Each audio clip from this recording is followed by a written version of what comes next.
வணக்க நண்பர்களே, நான் தான் குடியாத்துக்குமார். இந்த வீடியோ பார்க்குறவங்க இந்நேரம் நீங்கள் தெரிஞ்சிருப்பீங்க. இவங்களுடைய மகன் தான் வந்து பார்த்தீங்கன்னா ஞாயிற்றுக்கிழமை வந்து காணாமல் போனதா நம்ம ஒரு வீடியோ போட்டிருந்தோம்.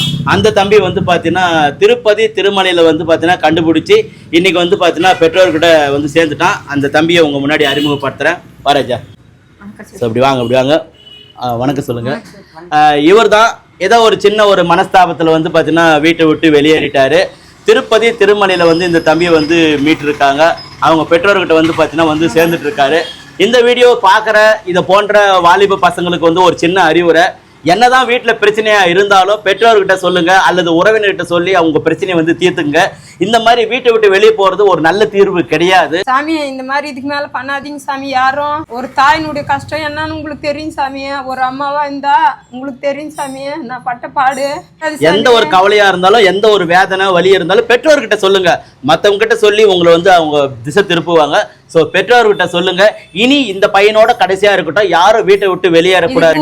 இந்த அண்ணனுக்கு இந்த இது பண்ணதுக்கு நீங்க ஷேர் பண்ணதுக்கும் என் பிள்ளைய கண்டுபிடிக்கிறதுக்கு நீங்க உதவி பண்ணவங்களுக்கும் எல்லாருக்கும் நன்றி சாமி. ஸோ இந்த வீடியோவை நிறைய பேர் ஷேர் பண்ணியிருக்கீங்க. உங்கள் எல்லாருக்கும் நன்றி.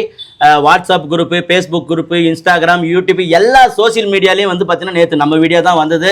அத்தனை பேருக்கும் அவங்க சார்பாகவும் என்னோட சார்பாகவும் நான் நன்றியை தெரிவிச்சுக்கிறேன். நீங்களும் ஒரு நன்றி சொல்லிடுங்க.